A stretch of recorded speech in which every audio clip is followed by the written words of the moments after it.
கர்த்தராகிய இயேசு கிறிஸ்துவின் நாமத்தில் வாழ்த்துக்கள். ஒரு விசை கூட ஆண்டவருடைய வார்த்தை உங்களோடு பகிர்ந்து கொள்வதில் எனக்கு மிகுந்த சந்தோஷம். அஸ்திபாரங்கள் அப்படின்ற தலைப்பில் பேசிட்டு வரோம். நிறைய செய்திகள் பேசியிருக்கிறோம். நிறைய பேர் இதை குறித்து எங்களை காண்டாக்ட் பண்ணியிருக்கீங்க. இன்னும் இதை குறித்து அதிகமாக கற்றுக்க விரும்புகிறீங்க அப்படின்னா நவம்பர் 23 27 வரைக்கும் 5 நாள் அது வெறும் தமிழில் டீச் பண்ண போகிறோம். அப்புறம் டிசம்பரில் 7 11 வரைக்கும் இங்கிலீஷில் வச்சு நடத்துகிறோம். ஸோ இதில் நீங்கள் பங்கு கொள்ள விரும்பினா நீங்கள் 5 நாளும் பங்கு கொள்ளணும். ஏதோ ஒரு 2 நாள் வந்துட்டு 2 நாள் அப்படி இல்லை, 5 நாளும் பங்கு கொள்ளணும்.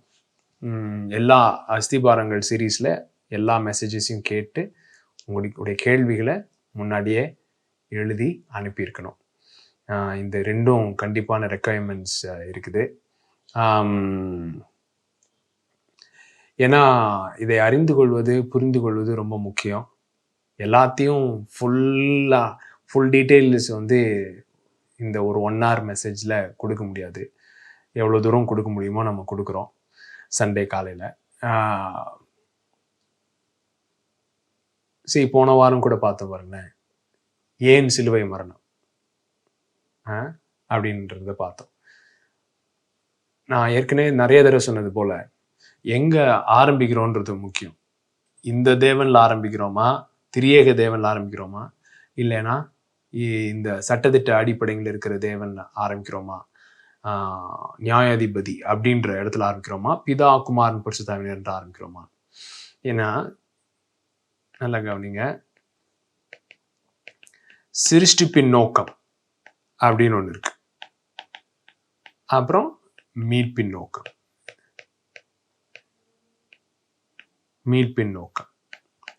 சிருஷ்டிப்பின் நோக்கமும் மீட்பின் நோக்கமும் ஒண்ணுதான். சரிங்களா? எதற்காக தேவன் மனுஷனை சிருஷ்டித்தாரோ அந்த நோக்கத்திலிருந்து கீழே விழுந்ததுனால அந்த நோக்கத்துக்கு திரும்ப கொண்டு வர்றதுக்கு தான் மீட்பு. ஸோ மீட்புன்றது எங்கேருந்து விழுந்தானோ அங்கே திரும்ப கொண்டு வந்து நிறுத்தணும். எங்கேருந்து விழுந்தான் அப்படின்றத விளக்குறது தான் சிருஷ்டிப்பின் நோக்கம். சிருஷ்டிப்பின் நோக்கம் சிருஷ்டித்த பிறகு என்ன பண்ணலாம் மனுஷனை வச்சு அப்படின்னு ஆண்டவர் பண்ண நோக்கம் கிடையாது. எபேசியர் 1 படிச்சு பார்த்தீங்கன்னா அவருடைய சிருஷ்டிப்பின் நோக்கம் மிக தெளிவாக போட்டிருக்கு. பிதா என்ன தீர்மானம் பண்ணினார், அதை கிறிஸ்து இயேசுக்குள்ளாக எப்படி நிறைவேற்றணும்னு தீர்மானம் பண்ணினார், அதை எப்படி நிறைவேற்றினார், அதை எப்படி பரிசுத்தாவினர் நம்முடைய வாழ்க்கையில அப்ளை பண்றாரு அப்படின்னு ரொம்ப அருமையா இருக்கு. ஸோ அந்த சிருஷ்டிப்பின் நோக்கம் என்ன அப்படின்னு பார்த்தீங்கன்னா, திரியேக குடும்பத்திலே அவருடைய ஜீவனிலும் அவருடைய சுபாவத்திலும் அவருடைய எல்லாவற்றிலும் உறவிலும் நாம் பங்குள்ளவர்களாகி இயேசு எப்படி பிதாவை வெளிப்படுத்துகிறாரோ அதை போலவே நாமும் நல்ல முதிர்ந்த குமாரர்களாக அவரை வெளிப்படுத்த வேண்டும் இந்த உலகத்திற்கு அப்படின்றது தான் சிருஷ்டிப்பின் நோக்கம். அந்த சிருஷ்டிப்பின் நோக்கத்தை நம்ம விட்டுட்டு வேற எதுக்காவது போயிட்டோம்னு வச்சுக்கோங்களேன், இந்த சிலுவை, பலி, ரத்தம், ரட்சிப்பு இப்படின்ற எல்லா வார்த்தைக்கும் வேற மீனிங் கிடைச்சிடும். இவரு வேற மீனிங் கொடுத்துருவாரு இவரு. சரிங்களா? இந்த ஜட்ஜ் காட் வேற மீனிங் கொடுத்துருவாரு ஃபுல்லா. சரிங்களா? அப்படி கொடுத்ததுனால தான் நம்ம சிலுவை குறித்து அண்டர்ஸ்டாண்ட் பண்ணியிருக்கிறதான நம்முடைய புரிதல் ரொம்ப தப்பா இருக்குது. பாவத்தை என்னவாக்கிட்டோம், சட்டத்திட்ட பிரச்சனையா மாத்திட்டோம். அதை ஒரு லீகல் இஷ்யூ ஆக்கிட்டோம். சட்டத்திட்ட பிரச்சனையா மாத்தினதுனால நல்லா கவனிங்க, பாவம் சட்டத்திட்ட உறவு பிரச்சனையா இல்லாம அது சட்டத்திட்ட பிரச்சனையா மாத்தினதுனால என்னவும் சட்டத்திட்டமா மாறிடுச்சு, மன்னிப்பும் சட்டத்திட்டமா மாத்தியாச்சு. புரியுதுங்களா? நீதியும் சட்டத்திட்டமா மாத்தியாச்சு. ஸோ பாவத்தை சட்டத்திட்ட பிரச்சனையா மாத்தினது தான் மிகப்பெரிய ப்ராப்ளம். பாவம் சட்டத்திட்ட பிரச்சனை இல்லைங்க. பாவம்ன்றது ஒரு உறவு பிரச்சனை, அவரை அறிய முடியாமல் இருக்கிற பிரச்சனை. ஸோ இயேசு என்ன சொல்றாரு, ஒருவனுக்கும் பிதாவை என்ன செய்யாது தெரியாது. இது சிருஷ்டிப்பின் நோக்கம். 2வது இயேசு என்ன சொல்றாரு, ஒருத்தனுக்கும் இயேசு பிதாவை தெரியாது. இயேசுக்கு பிதாவை தெரிஞ்சது போல ஒருத்தனுக்கும் பிதாவை தெரியும். அதுதான் no one knows the father. அதுதான் எல்லா பாவம்ன்ற பெரிய இது இல்லையா, பிதாவை அறியாமல் இருப்பது. பிதாவை அறியாமல் இருப்பது தான் மிகப்பெரிய பாவம். அது வந்து சட்டத்திட்ட பிரச்சனை இல்லை. அந்த அறியாமல் இருக்கிறது நம்முடைய கோர் பீயிங்கே அப்படியே கெடுத்துருச்சு, உள்ள அப்படியே அரிச்சிருச்சு. சரிங்களா? அந்த மரம்லாம் புழுத்து கொட்டின மாதிரி வெளியில பார்த்தீங்கன்னா அப்படியே நல்லா இருக்கும், லைட்டாக அப்படி டொக்குன்னு தட்டினீங்கன்னா உள்ள அப்படியே அரிச்சிருக்கும் பாருங்க. அந்த மாதிரி நம்முடைய என்டையர் பீயிங்கே இந்த அறியாமல் இருக்கிறது, பிதாவை அறியாமல் இருக்கிறது நம்முடைய இன்னர் ஃபுல்லாக அழிச்சிருச்சு. அதை அது ஒரு வியாதி மாதிரி, குஷ்ட ரோகம் மாதிரி. சரிங்களா? பாவம்ன்றது இயேசு விளக்குற மாதிரி வியாதியஸ்தனுக்கே வைத்தியம் தேவைன்னு சொன்னார்ல. ஸோ அதை ஆண்டவர் வியாதியா பார்க்குறாரு, ஒரு குருட்டாட்டமா பார்க்குறாரு, துளைந்து போன நிலைமையா பார்க்குறாரு. அதை சட்டத்திட்ட பிரச்சனையா அவர் பார்க்கல. சரிங்களா? சட்டத்திட்ட பிரச்சனையா பார்த்தால் சிலுவை என்பது சட்டத்திட்ட பிரச்சனையை சால்வ் பண்ண ஒரு தண்டனையின் இடமாக அது காணப்படலாம். ஆனா பிதாவை அறிய முடியாமல் நம்ம வியாதியிலையும் மரணத்திலையும் அப்படியே கிடக்கிறது, அந்த ப்ராப்ளத்தை எப்படி சிலுவை அட்ரஸ் பண்ணுச்சு அப்படின்றத புரிஞ்சு கொள்றது ரொம்ப முக்கியம். கண்ணாடியா மாத்தணும். இந்த சிலுவையோட சேர்த்து வர கான்செப்ட் தான் என்னது? பலி, பாவ நிவாரண பலி, அப்புறம் என்னது, ரத்தம்.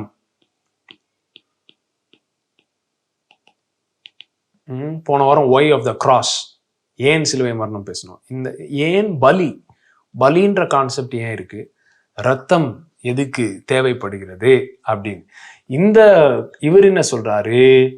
எனக்கு ரத்தம் இல்லாம பாவத்தை மன்னிக்க முடியாது, பாவத்தை மன்னிக்க முடியாது. முக்கியமான கேள்வி என்ன தெரியுமா? பாவம் தண்டிக்கப்பட்டதா மன்னிக்கப்பட்டதா? சோ இங்க கேள்வி என்னன்னா,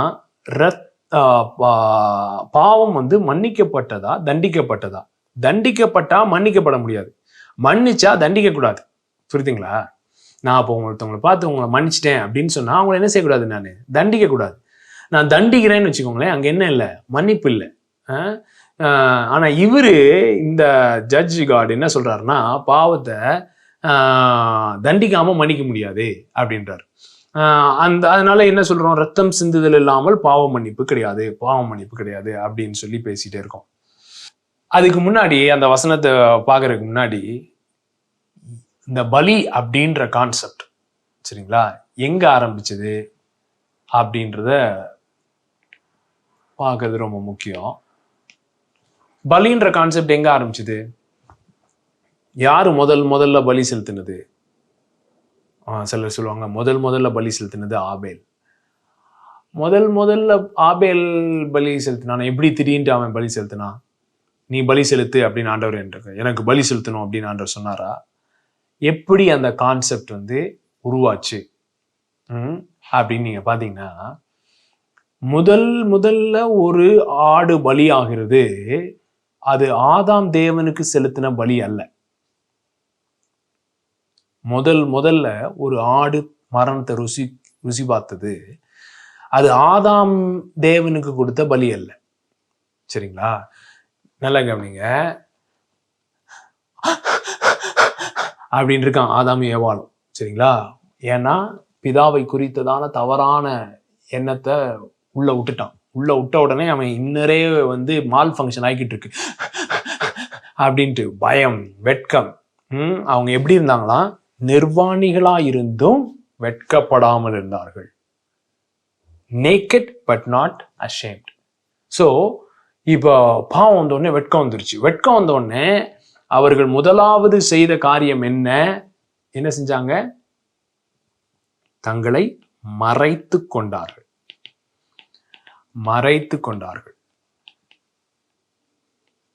எதை வச்சு? அத்தி இலைகளை வச்சு மறைச்சு கொண்டாங்க. அத்தி இலைகளை வச்சு மறைச்சு கொண்டாலும் அவர்களுக்கு என்ன வரல?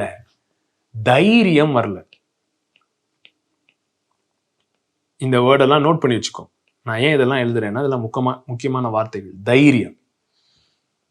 அவங்களுக்கு என்ன வரல, சரி இலையெல்லாம் வச்சுட்டாங்க, இப்போ இலையெல்லாம் வச்சு ட்ரெஸ் செஞ்சாலும் ஆண்டவரை போய் பார்க்கறதுக்கு அவங்களுக்கு என்ன வரல, தைரியம் வரல. இன்னுமே இலையெல்லாம் வச்சு மறைச்சிருந்தாலும் அப்படிதான் இருக்காங்க. அப்படியே இருக்கும் பொழுது ஆண்டவர் வந்து என்ன பண்றாருன்னா,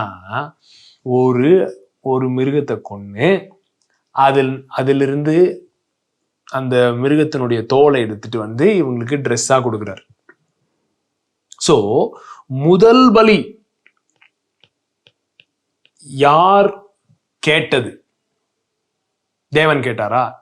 எனக்கு நீ பாவம் செஞ்சுட்ட, நீ இப்ப என்கிட்ட வரணும்னா நீ வந்து ஆடை வெட்டிட்டு தான் கொண்டு வரணும், ரத்தத்தோட தான் வரணும் அப்படின்னு ஆண்டவர் சொன்னாரா ஆதாம்கிட்ட? இல்லை. முதல் பலி தேவன் கேட்ட பலி அல்ல. சோ முதல் பலி யாரு ஆதாம் கேட்டானா? ஆதாமுக்கு கேட்கவே தெரியல. ஆனால் ஆதாமுக்கு ஒரு தேவைப்பட்டது. நல்லா கவனிங்க, மனிதனுக்கு ஒரு தேவை இருந்தது. அந்த தேவை எது நிமித்தம் இருந்தது அப்படின்னு பாத்தீங்கன்னா, மனசாட்சியின் நிமித்தம் இருந்தது. குற்ற மனசாட்சி. அவனுடைய குற்ற மனசாட்சி என்ன கேட்டுதுன்னா, ரத்தம் கேக்குது. ஐயோ நான் பாவம் செஞ்சுட்டேன் அப்படின்னு குற்ற மனசாட்சி. எனக்கு இதுவும் தேவை, இன்னும் தேவை, இதுவும் தேவை, இன்னும் தேவை. சோ அந்த பலி வந்து ஆதாமுக்கு ஆண்டவர் அடிச்சு, அந்த ஆடை அடிச்சு கொண்டு வர்றாரு. ஸோ அந்த ஆடின் மரணத்தை பார்க்கறான், ரத்தத்தை பார்க்கறான், சொட்டுறதை பார்க்கறான். அது ஏதோ அவனுடைய மனசாட்சிக்கு ஏதோ ஒன்று பண்ணிச்சு பாருங்க. சோ பலி என்பது தேவன் கேட்டு மனிதன் கொண்டு வந்ததில்ல, மனிதனுக்கு தேவைப்பட்டதை தேவன் தந்தார்.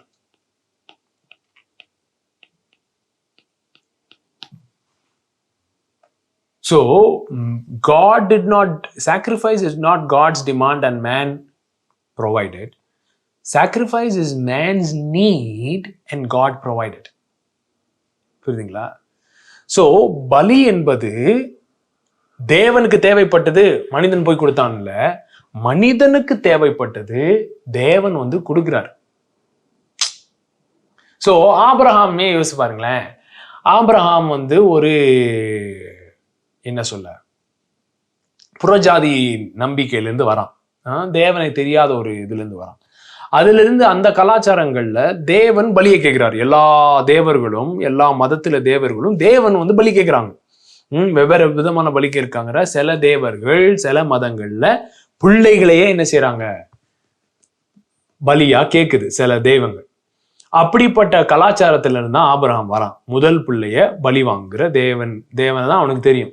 சோ இப்ப தேவன் அதை போலவே மற்ற தேவர்களை போலதான் நானும் அப்படின்றது ப்ரூவ் பண்றதுக்காக தான் ஆண்டவர் வந்து கேட்டாரு, நீ வந்து ஈசாக்க பலி கொடுன்னு கேட்டாருன்னா, ஈசாக்க குத்த போது நிறுத்திருக்க மாட்டார். நல்லா கவனிங்க, குத்தும் போது நிறுத்திருக்க மாட்டார். ஆபிரகாம் புதிய ஏற்பாட்டிலே என்ன போட்டிருக்கு, ஆபிரகாம் வந்து உயிர்த்தெழுதல்ல நம்பிக்கையுள்ளவனா இருந்தான், அதனால்தான் பலி செலுத்தினான் அப்படின்னு போட்டிருக்கு.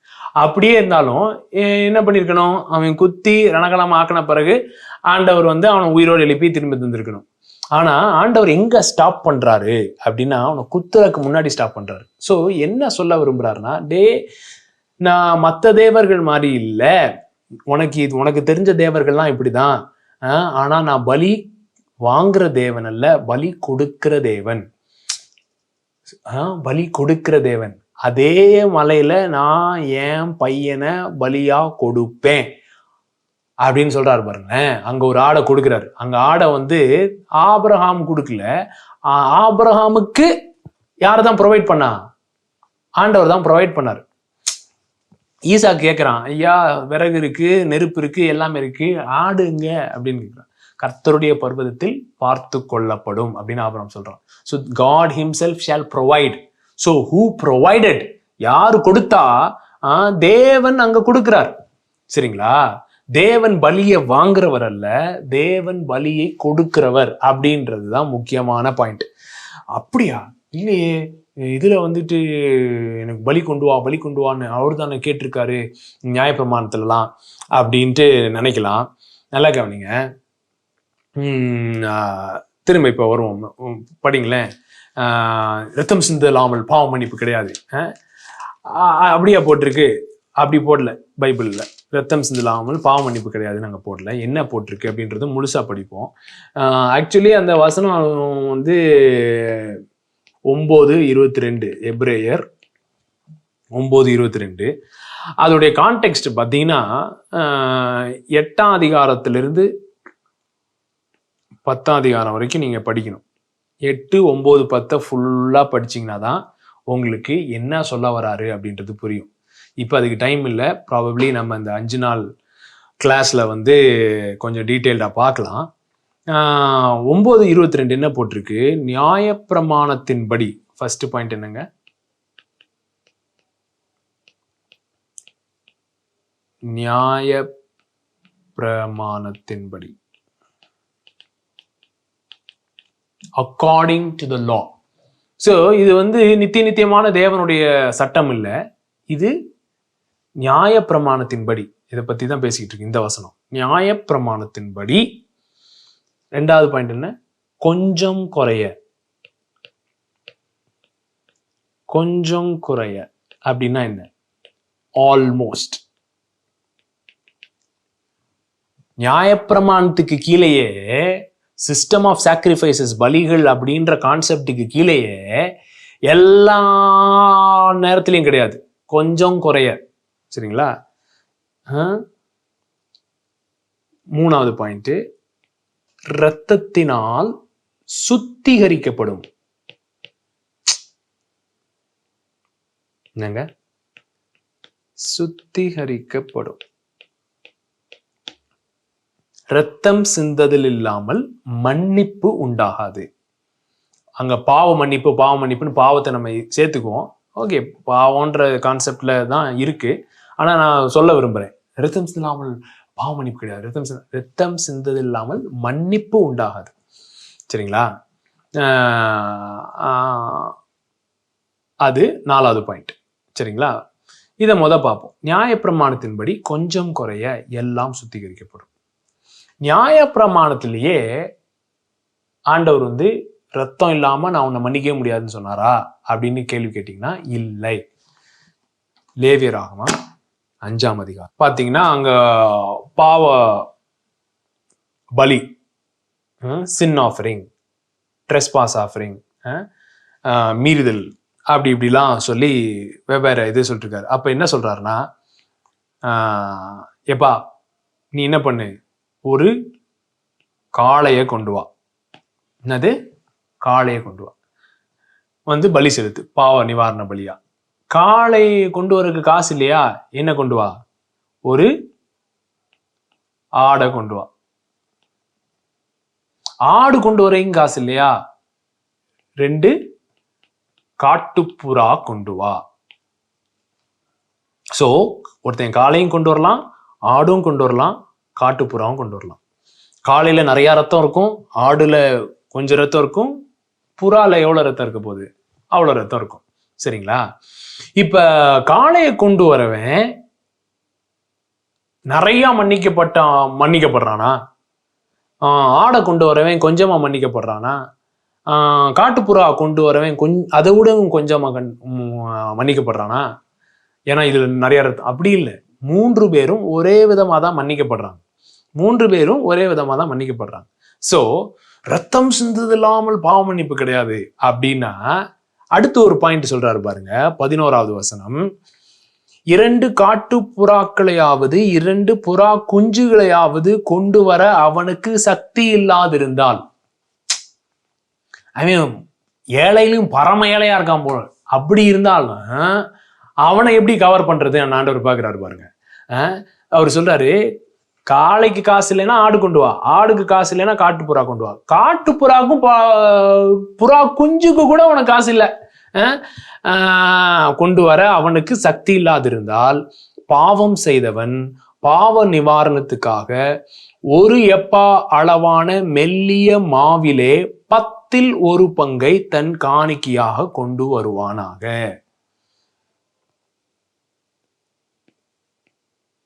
மாவு எனக்கு தெரிஞ்ச வரைக்கும் மாவு வந்து ரத்தம் சிந்தினது கிடையாது. சரிங்களா?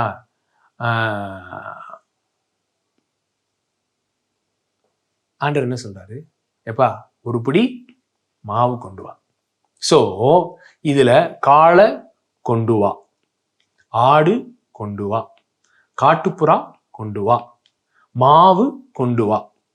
ஸோ காளையில ரத்தம் இருக்கு, ஆடுல ரத்தம் இருக்கு, காட்டுப்புறால ரத்தம் இருக்கு, மாவுல ரத்தம் இல்லை. ஆனா எல்லாத்துலயும் என்ன இருக்குது? வா வா வா இருக்குது. ஸோ அவருடைய பாயிண்ட் வந்து ரத்தம் கிடையாது, அவருடைய பாயிண்ட் வந்து வா. எப்படியாவது என் சமூகத்துக்கு வா. ஆதாம் இப்படி இருக்கான்ல, அப்போ வந்து ஒரு பலியை செலுத்தி அவனை ஒரு கனெக்ஷன், ஒரு லெவல் ஆஃப் கனெக்ஷனுக்கு கொண்டு வர்றாரு. ஒரு லெவல் ஆஃப், அது என்ன சொன்னேன் போன ஸ்லைட்ல, தைரியம். நமக்கு தைரியம் தேவை அவரை வரக்கு. ஆனா நமக்கு தைரியம் வர மாட்டேது தனியா போறக்கு. ஸோ எதையாவது கொண்டு போனாதான் ஒரு தைரியம் வருது. அப்படி உனக்கு ஏதாவது கொண்டு வந்தாதான் தைரியம் வருதுன்னா, எதையாவது கொண்டு வா. காளையை கொண்டு வா, ஆடை கொண்டு வா, காட்டுப்புறாவை கொண்டு வா. எதையும் அதெல்லாம் கொண்டு வர காசு இல்லையா, கொஞ்சம் மாவையாவது எடுத்துட்டு வா அப்படின்றார். புரியுதுங்களா? அவர் வந்து எனக்கு ரத்தம் எல்லாம் நான் மன்னிக்க முடியாது அப்படி இல்லைங்க. அந்த தேவன் இல்லை, அந்த தேவனை நாம் கும்பிடவில்லை. அது மாத்திரம் இல்லை, ஏகப்பட்ட இடத்துல சொல்றாரு, நான் ரத்தம் கேட்கலன்னு சொல்லி. பாருங்களேன், தாவீது வந்து சூப்பர் சொதப்பல் பண்ணியிருக்காரு. என்ன? பத்சேபாவோட தலைவர் என்ன பண்ணிட்டாரு? பாவம் பண்ணிட்டாரு. அப்புறம் அது மாத்திரம் இல்லை, ஊரியாவை பிளான் பண்ணி கொண்டிருக்கான்.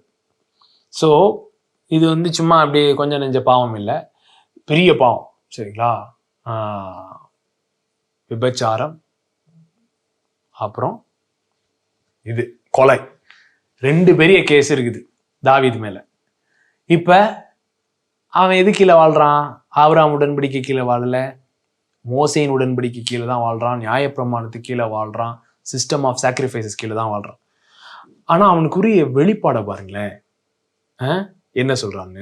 சங்கீதம் 51:7, நீர் என்னை ஈசோப்பினால் சுத்திகரியும். திரும்ப பாருங்க, the word cleanse, சுத்திகரியும், cleanse me, சுத்திகரியும், அப்பொழுது நான் சுத்தமாவேன், அப்பொழுது நான் சுத்தமாவேன். என்னை கழுவி அருளும், அப்பொழுது நான் உறைந்த மலையிலும் வெண்மையாவேன். 10வது வசனம், தேவனே சுத்த இருதயத்தை நிலை சிருஷ்டியும், நிலைவரமான ஆவியை என் உள்ளத்தில் புதுப்பியும், உமது சமூகத்தை விட்டு என்னை தள்ளாமலும் பரிசுத்தாவின் இடத்திலிருந்து எடுத்துக்கொள்ளாமலும் என்றும், உமது இரட்சண்யத்தின் சந்தோஷத்தை திரும்பவும் எனக்கு தந்து உற்சாகமான ஆவி என்னை தாங்கும்படி செய்யும். 16வது வசனம், 16ல என்ன சொல்றான்? பலியை நீர் விரும்புகிறதில்லை, விரும்பினால் செலுத்துவேன், தகன பலியும் உமக்கு பிரியமானதல்ல. தேவனுக்கு ஏற்கும் பலிகள் நொறுங்குண்ட ஆவிதான். தேவனே, நொறுங்குண்டதும் நறுங்குண்டதுமான இருதயத்தை நீர் புறக்கணியீர். பாருங்க, புதிய உடன்படிக்கையில இல்லாத வெளிச்சம் இவனுக்கு வந்து இருக்குது. இன்னைக்கு நிறைய பேர் புதிய உடன்படிக்கைன்னு சொல்லிட்டு அவங்களுக்கு இந்த வெளிச்சம் கூட இல்லை. ஆனா தாவீதுக்கே இருக்கு, நியாயப்பிரமாணத்துக்கு கீழே இருந்துகிட்டு சொல்றான், பாஸ் உமை பத்தி எனக்கு தெரியும், நீர் வந்து ரத்தத்துக்காக துடிக்கிற தேவன் இல்லை, பலிக்காக துடிக்கிற தேவன் இல்லை, விரும்பினால் செலுத்திடுவேன். என்ன ராஜா எத்தனை ஆடு வெட்டணும், வெட்டு வரிசையா நின்று அப்படி, அது மேட்ரு இல்லை.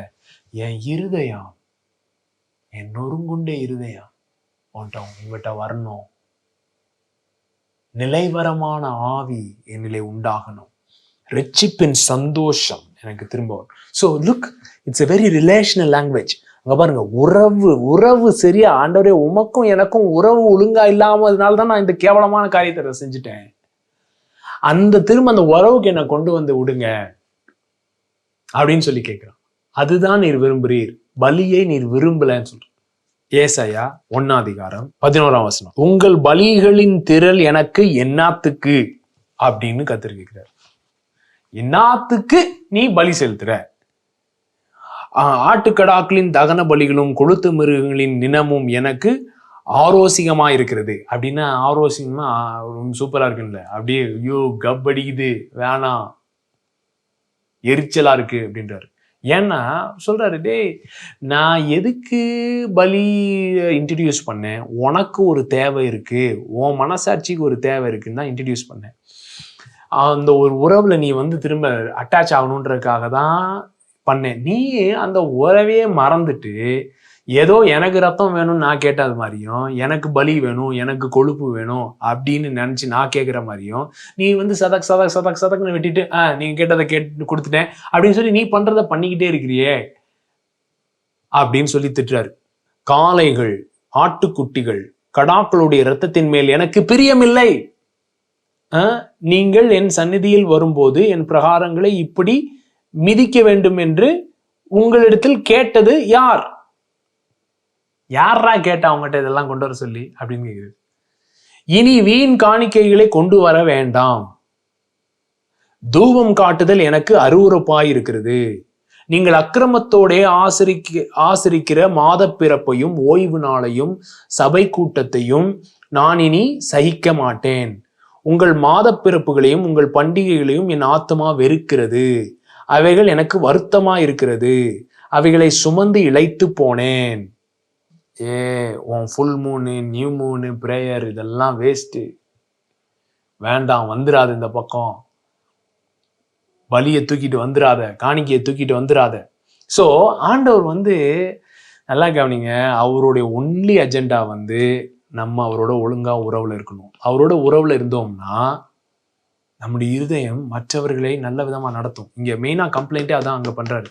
டேய் அப்பா இல்லாதன்னு நீ கவனிக்கவே மாட்ற, விதவைகளுடைய தேவையை சந்திக்க மாட்ற, எது வேணுமோ அதை எவனுக்கும் செய்ய மாட்ற, உதவி செய்ய மாட்ற, பலியை மாத்திரம் செலுத்திக்கிட்டே இருக்கிற, வந்துட்டு எல்லா சர்வீஸும் நடத்திக்கிட்டே இருக்க, தேவையான மேட்ரு எதுவுமே செய்ய மாட்ற அப்படின்னு சொல்லி திட்டுறாரு. புரியுதுங்களா? அவருடைய பிரச்சனையே உறவு தாங்க. அவரோடு இருக்கிற உறவும் மற்றவர்களோடு இருக்கிற உறவும் தான் அவருடைய மெயின் மேட்ரே. அவருக்கு லீகல் ப்ராப்ளம் கிடையாது. ரத்தம் வேணும், பேலன்ஸ், இந்த பேலன்ஸ் ரெடி சரி பண்ணணும், புக்கை பாவங்களெல்லாம் குறிச்சு வச்சிருக்கிறார், எழுதி வச்சிருக்கிறார்.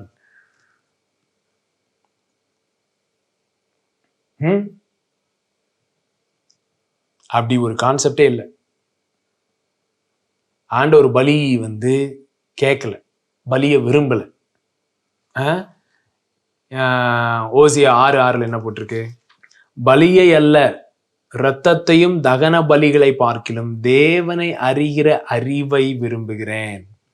தேவனை அறிகிற அறிவுனா என்னது? அதுதான் நித்தியஜீவன். அவர் சொல்றாரு, எப்பா நீ நான் அறியணும்னு விரும்புறேன்ப்பா.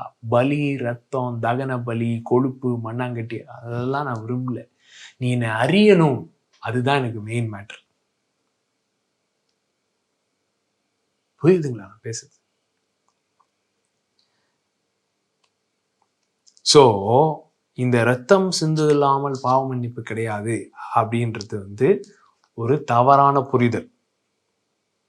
ஆண்டவர் ஏன் ரத்தத்தை கொடுத்துருக்காரு, அந்த ஒரு கான்செப்ட் கொடுத்தாருன்றத நம்ம இப்ப பார்ப்போம். சரிங்களா? எபிரேயர் 10ஆம் அதிகாரம் 9 கடைசியில தான் இது வருது. எபிரேயர் 10 அதை தொடர்ந்து என்ன சொல்றாரு? இப்படி இருக்க நியாய பிரமாணமானது வரப்போகிற நன்மைகளின் பொருளாயிராமல் அவைகளின் நிழலாய் மாத்திரம் இருக்கிறது. வருஷந்தோறும் இடைவிடாமல் செலுத்தப்பட்டு வருகிற ஒரே விதமான பலிகளினால் அவைகளை செலுத்த வருகிறவர்களை ஒரு காலும் பூரணப்படுத்த மாட்டாது. என்ன கன்க்ளூஷன்? என்ன? பலிகள் செலுத்த வருகிறவர்களை பூரணராக்காது. பூரணப்படுத்துமானால் ஆராதனை செய்கிறவர்கள் ஒரு தரம் சுத்தமாக்கப்பட்ட பின்பு, சரிங்களா? திரும்ப திரும்ப அந்த வேர்டு பலியோட என்ன வேர்டு வருது? சுத்தம், கிளென்ஸ், என்னை சுத்திகரியும். அந்த குஷ்டரோகி வராம பாருங்க, வந்துட்டு உமக்கு சித்தமானால் என்னை சுத்தமாக்கும், எனக்கு சித்தம் உண்டு சுத்தமாகு அப்படின்னு சொன்னார் பாருங்க. ஸோ சுத்தம்னா அங்க என்ன பண்றாரு, என்ன பண்ணாரு, ஹீல் பண்ணார். ஸோ பாவத்தை அவர் என்ன பண்ண வரும், பாவம்ன்றது ஒரு வியாதி மாதிரிங்க. அது இருக்கிறனால ஒழுங்கா நம்மளால எதுவுமே ஃபங்க்ஷன் பண்ண முடியல. அந்த இப்போ சொல்றீங்களேன், சிலருக்கு காய்ச்சல் வரும் பொழுது உள்ள இருக்கும் காய்ச்சல் அப்படியே ஒழுங்கா ஒரு வேலை செய்ய முடியாது, எதுவும் பண்ண முடியாது, ஒழுங்கா பிள்ளைங்களோட விளையாட முடியாது, அப்படியே அப்படியே படுத்துட்டே இருக்கணும் போல இருக்கும், ஒழுங்கா ஃபங்க்ஷனே பண்ண முடியாது. ஏன்னா உள்ள என்ன இருக்குது, காய்ச்சல் இருக்கு. அந்த மாதிரி வியாதி உள்ள இருந்ததுன்னா ஒழுங்கா ஃபங்க்ஷனே பண்ண விடாது. அதை ஆண்டவர் டீப்பா போய் சுகமாக்க விரும்புறார். புரியுதுங்களா? சுத்தமாக்க விரும்புகிறார். எனக்கு சித்தம் உண்டு சுத்தமாகுன்னு சொன்னார்ல, அதை பண்ண விரும்புறார். இது லீகல் ப்ராப்ளம் இல்ல, வியாதியஸ்தனுக்கே வைத்தியம் தேவைன்னு சொன்னார்ல, அந்த மாதிரி ப்ராப்ளம் பாவம்ன்றது. அதை எப்படி பிளட் டீல் பண்ணுச்சு அப்படின்றது தான் பேசுறாங்க. பூரணப்படுத்தாது, சுத்தமாக்க, ஒரு தரம் சுத்தமாக்கப்பட்ட பின்பு இன்னும் பாவங்கள் உண்டு என்று உணர்த்தும் மனசாட்சி அவர்களுக்கு இல்லாதிருப்பதினால் அந்த பலிகள் செலுத்துகிறது நிறுத்தப்படும் அல்லவா. படிச்சீங்களா? புரியுதா? இன்னும் பாவங்கள் உண்டு என்று உணர்த்தும் மனசாட்சி, பாவம் உண்டு என்று உணர்த்தும் மனசாட்சி, இன்னும் பாவம் உண்டு என்று உணர்த்தும் மனசாட்சிய காளை வெள்ளாட்டுக்கடாவின் ரத்தம் நீக்க முடியலையாம். இந்த மனசாட்சியின் ப்ராப்ளத்தை சால்வ் பண்ண முடியலையாம். சால்வ் பண்ண முடியாதனால அவன் செலுத்தினாலும் இன்னும் பாவம் இருக்கு அப்படின்ற மனசாட்சி இருந்துகிட்டே இருக்கிறதுனால திரும்ப திரும்ப திரும்ப திரும்ப திரும்ப திரும்ப திரும்ப திரும்ப திரும்ப செலுத்த வேண்டியது தான். ஸோ அந்த பாவத்தின் பலியா இருக்கட்டும், இல்லைன்னா ரத்தமா இருக்கட்டும், வேலை எங்க நடக்க வேண்டிய வேலை நடக்கலையா? தேவனுடைய மனசாட்சியிலையா? இல்ல, மனிதனுடைய மனசாட்சியிலே நடக்க வேண்டிய வேலை நடக்கவில்லை. இந்த அடுத்த வசனம் பாருங்க. அப்படி நிறுத்தப்படாதபடியால் பாவங்கள் உண்டென்று அவைகளினாலே வருஷத்தோறும் நினைவு கூறுதல் உண்டா இருக்கிறது. அல்லாமலும் காளை வெள்ளாட்டுக்கடா இவைகளுடைய ரத்தம் பாவங்களை நிவர்த்தி செய்ய மாட்டாதே. அங்க நிவர்த்தி செய்ய மாட்டாதேன்னு எங்க போட்டிருக்கு? could not cleanse the conscience அப்படின்னு வருது. மனசாட்சி என்ன செய்ய முடியலையா? கிளியர் பண்ண முடியல. ஆகையால் அவர் உலகத்தில் பிரவேசித்த போது, நல்லா கவனிங்க, இதெல்லாம் பலிகளை பூர்ணனாக்க முடியல, சுத்தம் செய்ய முடியல, பாவங்கள் உண்டென்றும் உணர்த்தும் மனசாட்சியை போக்க முடியல, இதெல்லாம் பலி யார்கிட்ட செய்ய முடியல? இதெல்லாம் மனுஷன்கிட்ட செய்ய முடியல. பலி தேவனுக்கு என்ன செய்யுதுன்றது முக்கியம் இல்ல. தேவனுக்காக ஏதாவது செய்யறதுக்காக பலி செலுத்தப்படவில்லை. பலி செலுத்தினது மனிதனுக்கு ஏதோ ஒண்ணு செய்யணுன்றக்காக. இத புரிஞ்சுக்கிட்டா உங்களுக்கு டோட்டல் ஷிஃப்ட் வந்துடும். Sacrifice did not do something to God. That's not the purpose of the sacrifice. The purpose of the sacrifice to do something in man, precisely in man's conscience. பலி என்பது தேவனுக்கு ஏதோ செய்யணும், தேவனை மாத்தணும், தேவன் கோபமா இருக்காரு, அவர் கோபத்தை திருப்பணும், தேவன் கோபமா இருக்காரு, இவரை மன்னிக்க பண்ணணும், அவருக்கு ஏதாவது இப்போ டிப்ஸ் மாதிரி இல்லாட்டி லஞ்சம் மாதிரி கொஞ்சம் ரத்தம் கொடுக்கணும், அப்படி இல்லைங்க கான்செப்ட். சில போலீஸ்காரலாம் என்ன நோண்டி என்ன அப்படின்னு நீங்க ஒரு 100 எடுத்து கொடுத்தேன், சரி போ போ போ அப்படின்னு. அந்த மாதிரி இல்லைங்க இது பலி. It's not turning away of wrath. It's not appeasing wrath. தேவனுடைய கோபாக்கினை ஆக்குறது பலி. அப்படி இல்லை, அப்படி இல்லவே இல்லை. அது பைபிள்ல இல்லாத கான்செப்ட். பலி மனுஷனுக்கு ஏதோ ஒன்று செய்யறதுக்காக தான் இருக்குது. ஆனா வெள்ளாட்டு கடா வெள்ளாடு அதுங்களுடைய ரத்தம், காளை இதுங்களுடைய ரத்தம் மனுஷனுக்கு என்ன செய்யணுமோ அதை செய்ய முடியல அதுங்களால. அதனாலதான் அது பூரணமாக்காத பலியா இருக்கு. சோ அதுங்க செய்ய முடியாததை, நியாயப்பிரமாணம் செய்யக்கூடாததை தேவனே செய்யும்படிக்கு. வா, நியாயப்பிரமாணம் என்ன செய்ய முடியல? 2 மேட்டரை டீல் பண்ண முடியல.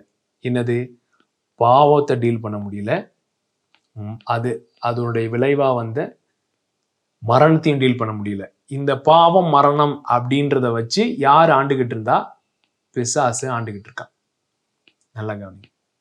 இந்த மூணு என்டிட்டியும் பழைய ஏற்பாடோ நியாயப்பிரமாணமோ நியாயப்பிரமாணத்தின் கீழ் இருக்கிற ஆசாரியத்துவமோ பலிகளோ டீல் பண்ண முடியல அப்படின்றதுதான் எபிரேயருடைய பாயிண்ட். பாவத்தை டீல் பண்ண முடியல, மரணத்தை டீல் பண்ண முடியல, இது ரெண்டத்தையும் வச்சுக்கிட்டு விளாண்டுக்கிட்டு இருக்கிற பிசாசையும் டீல் பண்ண முடியல. அந்த பலிகள் அதை செய்ய முடியல. சோ நியாயப்பிரமாணம் செய்யக்கூடாததை தேவனே செய்யும்படிக்கு பாவ மாம்சத்தின் சாயலானார். இன்கார்னேஷன். நல்லா கவனிங்க. மாம்சமானார். சோ நியாயப்பிரமாணம் செய்யக்கூடாதத அவர் மாம்சமானதின் மூலமா செய்து முடித்தார். பழைய ஏற்பாட்டு பலிகள் செய்ய முடியாதத அவர் மாம்சமானது மூலமா செஞ்சு முடித்தார். மற்ற பலிகளை போல இயேசு ஒரு பலியே இல்லாம எப்படி வந்தாரு அப்படின்றத அடுத்து விளக்குறாரு பாருங்க. நல்லா கவனிங்க. 6ஆம் வசனத்தில் என்ன படிச்சோம்? சர்வாங்க தகன பலிகளையும் பாவ நிவாரண பலிகளையும் உமக்கு பிரியமானது அல்ல என்றீர். அப்பொழுது நான், தேவனே, உம்முடைய சித்தத்தின்படி செய்ய இதோ வருகிறேன், புஸ்தக சுருளில் என்னை குறித்து எழுதியிருக்கிறது என்று சொன்னேன் என்றார். நியாயப்பிரமாணத்தின்படி செலுத்தப்பட்டு வருகிற பலிகளை குறித்து மேற் சொல்லியபடி பலியையும் காணிக்கையும் சர்வாங்க தகன பலிகளையும் பாவ நிவாரண பலிகளையும் நீர் விரும்பவில்லை, அவைகள் உமக்கு பிரியமானது அல்ல என்று சொன்ன பின்பு, நல்லா கவனிங்க, எக்ஸ்பிளைன் பண்ணிடுறாரு ஜீசஸே. ஜீசஸ் சொல்றாரு, ஐயா, உமக்கு பலிகள் நீங்க கேட்கல, நீங்க அதுல பிரியமும் இல்லை, அது உங்களுக்கு விருப்பமும் இல்லை அப்படின்னு சொன்ன பின்பு, தேவனே உம்முடைய சித்தத்தின்படி செய்ய இதோ வருகிறேன் என்று சொன்னார். இரண்டாவதை நிலைநிறுத்துவதற்காக முதலாவதை நீக்கி போடுகிறார். அதே ஒரு தனி மெசேஜுங்க. ரெண்டாவது நீக்கி போடுறது, அது அதுக்கு அடுத்த சீரீஸ் அதுதான் பேசணும்னு நினைக்கிறேன். ரெண்டாவது நீக்கி போடுறதுனா என்னது, முதல்ல நிலைநிறுத்துறதுனா என்னது அப்படின்னு. நியாயப்பிரமாணம் செய்யக்கூடாதது அப்படின்ற செய்தி கேளுங்க, அதுல கொஞ்சம் பேசியிருக்கேன் அதை குறிச்சு. இயேசு கிறிஸ்துனுடைய சரீரம் ஒரே தரம் பலியிட்டப்பட்டதுனாலே அந்த சித்தத்தின்படி நாம் பரிசுத்தமாக்கப்பட்டிருக்கிறோம். பலியை நீர் விரும்பவில்லை.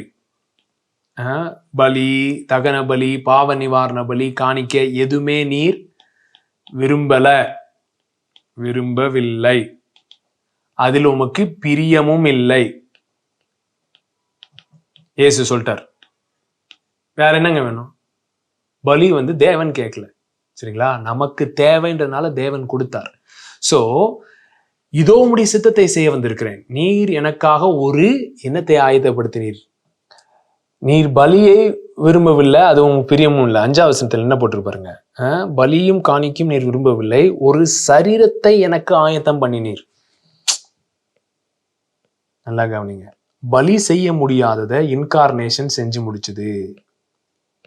ஏன் அப்படின்னா, பலிலாம் எக்ஸ்டர்னல், இன்கார்னேஷன் யூனியன். பாருங்க, வார்த்தை மாம்சமானது. அந்த வார்த்தை என்ன? சகலத்தையும் தாங்கி பிடித்திருக்கிற வார்த்தை. இதை பத்தி புரியணும்னா, யார் இந்த இயேசு கிறிஸ்து? Who is this Jesus Christ? அந்த மெசேஜ் கேளுங்க. சரீரம், வார்த்தை மாம்சமானவர்.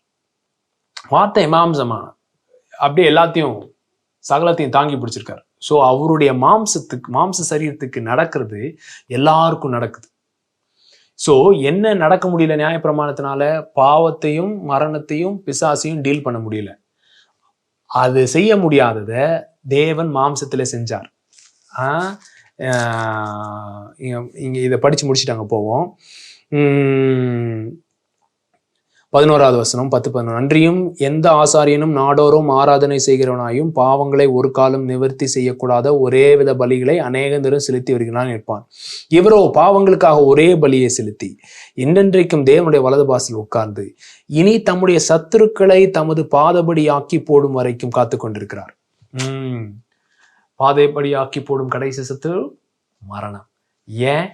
நியாயப்பிரமாணம் செய்யக்கூடாததை தேவனே செய்யும்படிக்கு பாவத்தை போக்கும் பலியாக அவர் என்ன செஞ்சாரு? மாம்சத்துல வெளிப்பட்டார். வெளிப்பட்டு என்ன பண்ணாராம்? பாவம் மரணம் என்ற பிரமாணங்களில் இருந்து நம்மை விடுதலையாக்கினார். எப்படி?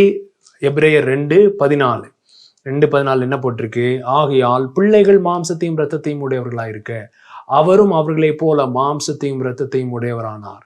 மரணத்துக்கு அதிகாரியாக பிசாசானவனை தமது மரணத்தினாலே அழிக்கும்படிக்கும் ஜீவகாலமெல்லாம் மரண பயத்தினாலே அடிமைத்தனத்துக்குள்ளானவர்கள் யாவரையும் விடுதலை பண்ணும்படிக்கு அப்படியானார். மரணத்தை ஜெயித்தார், பாவத்தை ஆக்கினைக்குள்ளாக தீர்த்தார், பிசாசானவனை அழித்தார். சரிங்களா? 3 மேட்டரை நியாயப்பிரமாணமும் பலிகளும் செய்ய முடியாம இருந்தது. பாவத்தை டீல் பண்ண முடியல, மரணத்தை டீல் பண்ண முடியல, பிசாசை டீல் பண்ண முடியல. அந்த 3த்தையும் அவருடைய சரீரத்துல டீல் பண்ணார். பாவத்தை ஆக்கினைக்குள்ளாக தீர்த்தார், மரணத்தை மேற்கொண்டார், தமது மரணத்தினாலே மரணத்தை ஜெயித்தார், அப்புறம் மரணத்துக்கு அதிகாரியாக இருந்த பிசாசானவனை ஜெயித்தார். ஆமென். சோ அவருடைய பலி நமக்காக செய்தது. நமக்காக நியாயப்பிரமாணம் செய்ய முடியாததை நமக்காக செஞ்சுச்சு, நம்மிலே செஞ்சது, நமக்காக செஞ்சது. நம்முடைய இருதயத்திலே அவருடைய ரத்தம் நம்முடைய மனசாட்சியை சுத்திகரித்தது. அந்த வெள்ளாட்டுக்கடா அதெல்லாம் அந்த தைரியம் கொடுக்க முடியாத தைரியத்தை இயேசு கிறிஸ்துவின் ரத்தம் நமக்கு கொடுத்தது. சோ இந்த பலி நாம் தேவனுக்கு செலுத்தின பலி இல்ல. இயேசு கிறிஸ்து பலி தேவன் நமக்கு செலுத்தின பலி. நல்லா கவனிங்க. பொதுவா எல்லா மதங்கள்லயும் மனுஷன் தேவனுக்கு பலி செலுத்தும். ஆனா நமக்கு பலி செலுத்துகிற தேவனை தான் பைபிள் போயிட்டு இருக்கு. வாங்களேன், ரோமர் 3:அதிகாரம். See, sacrifice is not pointed towards God so that it can do something in his heart. Sacrifice is pointed toward us so that it can do something in us and for us. ரோமர் 3:அதிகாரம், தமிழ் 26 வருது. கிறிஸ்து இயேசுவுடைய இரத்தத்தை பற்றும் விசுவாசத்தினாலே பலிக்கும் கிருபாதார பலியாக அவரையே ஏற்படுத்தினார்.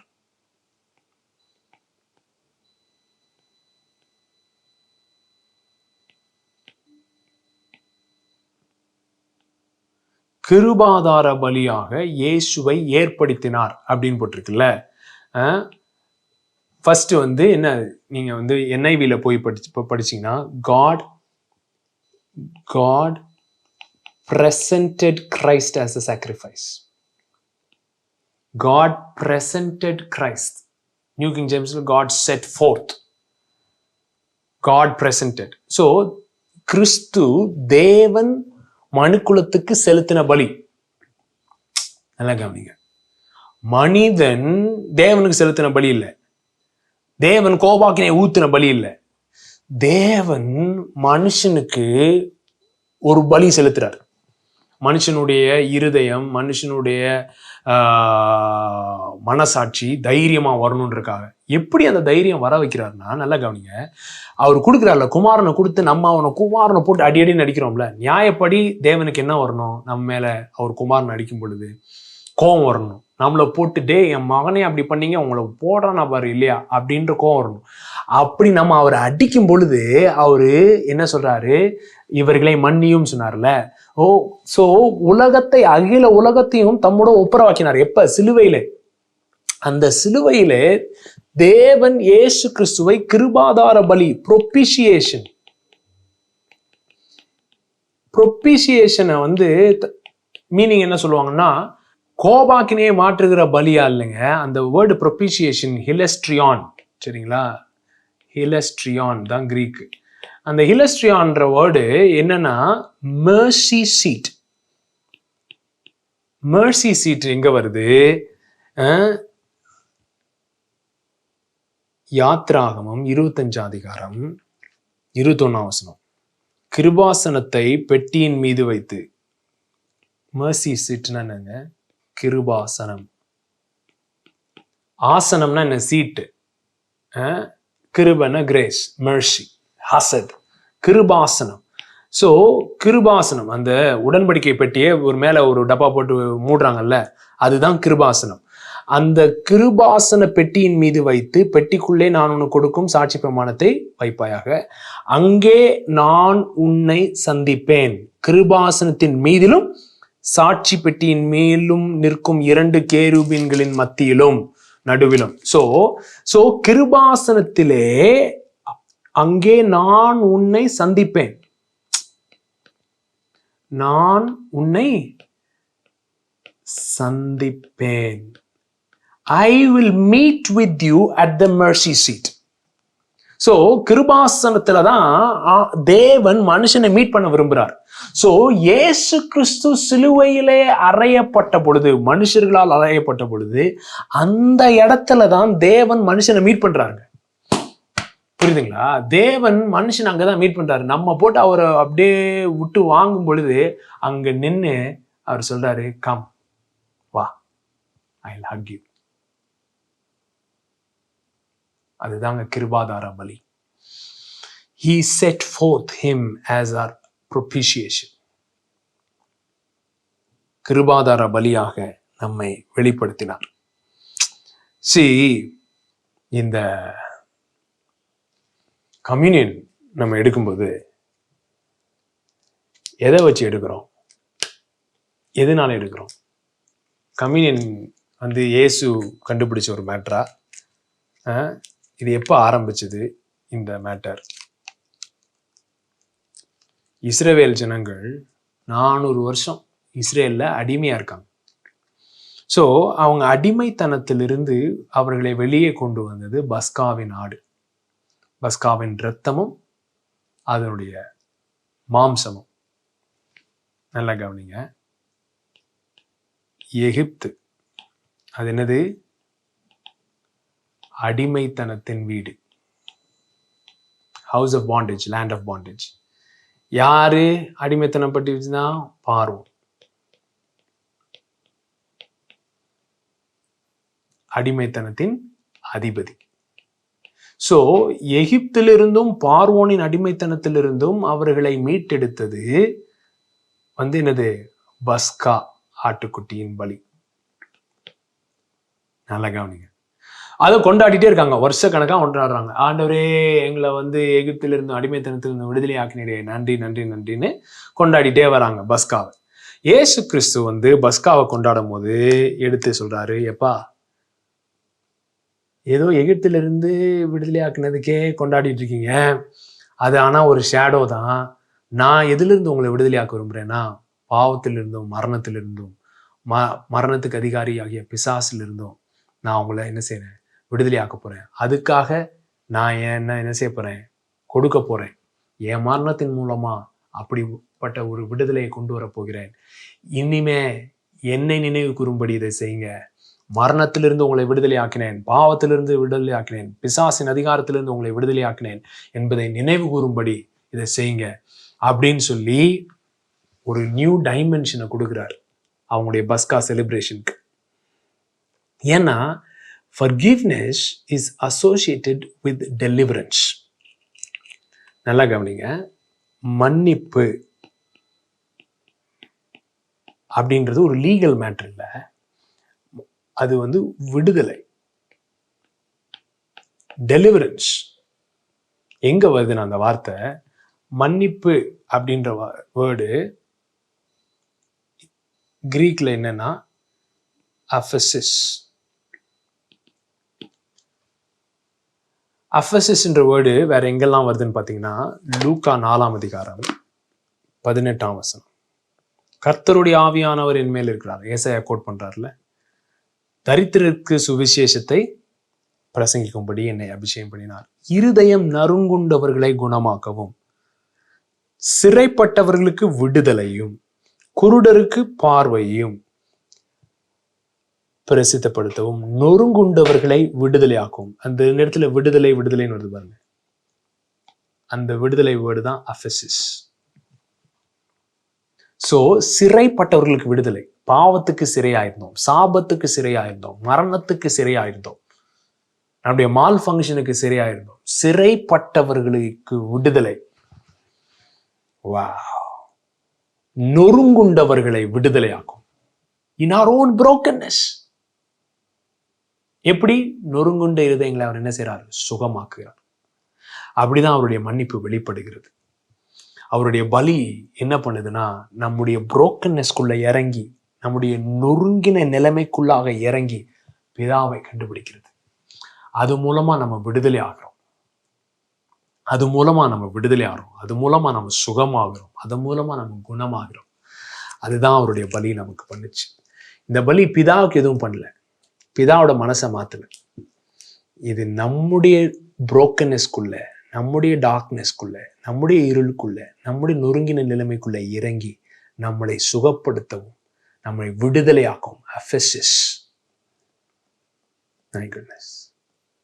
Thank you, Jesus. Thank you, Lord, for delivering us. நீ எங்களுக்கு தந்த விடுதலைக்காக நன்றி. நீ எங்களுக்கு கொடுத்த விடுதலைக்காக நன்றி. Freedom. Freedom from sin. Freedom from death. Freedom from devil. பிசாசும் பாவம் மரணம் என்ற வகையிலிருந்து எங்களை விடுதலை ஆக்கினீரே. உடைய பலி விடுதலை ஆக்கினீரே. அதற்காக நன்றி செலுத்துகிறோம்.